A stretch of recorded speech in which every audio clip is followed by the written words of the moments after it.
Matthew 18, verse 15 to 20, the authority of the covenant community. In Matthew 18, 15 to 20, the Lord speaks about sin within the covenant community and the authority given to his assembled people. These words are spoken during his earthly ministry as he prepares his disciples for the coming transition that would soon take place in Israel's history. The kingdom he proclaimed was drawing near, and with it came the formation of a new covenant people who would carry his authority on earth. Jesus begins, open quote, "Moreover, if thy brother shall trespass against thee, go and tell him his fault between thee and him alone. If he shall hear thee, thou hast gained thy brother." Matthew 18, verse 15. Close quote. The language of brother identifies members of the covenant community. The concern here is not merely private morality, but the preservation of unity within the people who belong to the Messiah.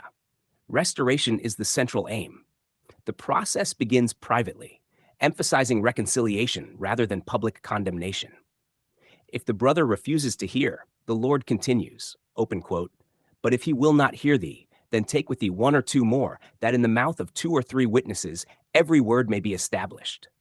Matthew 18:16. Close quote.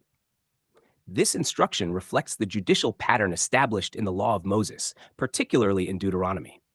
Israel's courts required multiple witnesses to establish a matter.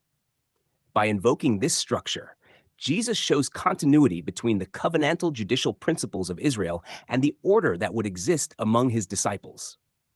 If the matter remains unresolved, it is then brought before the assembly. Open quote. "And if he shall neglect to hear them, tell it unto the church. But if he neglect to hear the church, let him be unto thee as an heathen man and a publican." Matthew 18:17.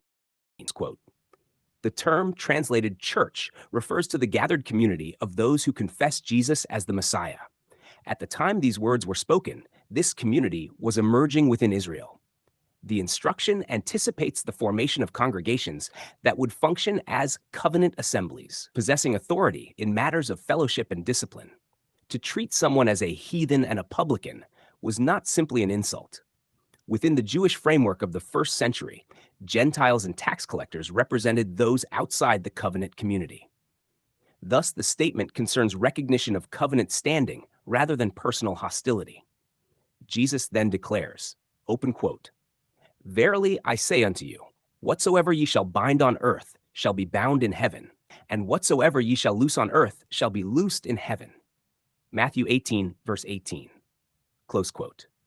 This language of binding and loosing was familiar in Jewish rabbinic discourse. It referred to the authority to declare what was permitted and what was forbidden, and to render judgments regarding covenantal matters. Here, the Messiah grants this authority to his gathered disciples.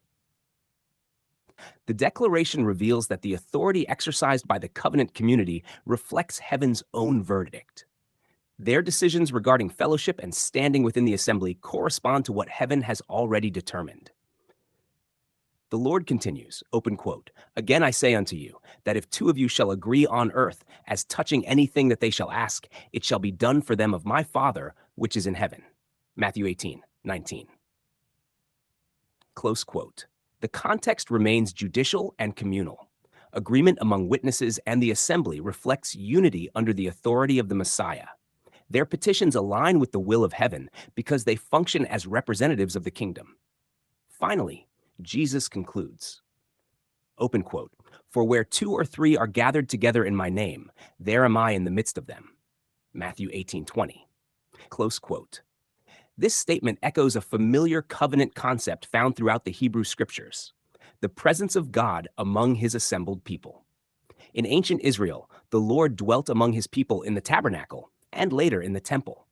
Yet here, Jesus speaks of a different kind of gathering. His presence is not confined to a building or sacred structure. When even a small assembly gathers in his name, under his authority and confession, he himself is present among them. The Messiah becomes the true center of the covenant community. These words anticipate the shift that was approaching in the first century. The authority of the kingdom would no longer be located in the temple system of Jerusalem, but within the assemblies of those who acknowledge Jesus as the Christ. The presence of God would dwell among his people through the risen Messiah, rather than within the stone sanctuary of the old covenant order.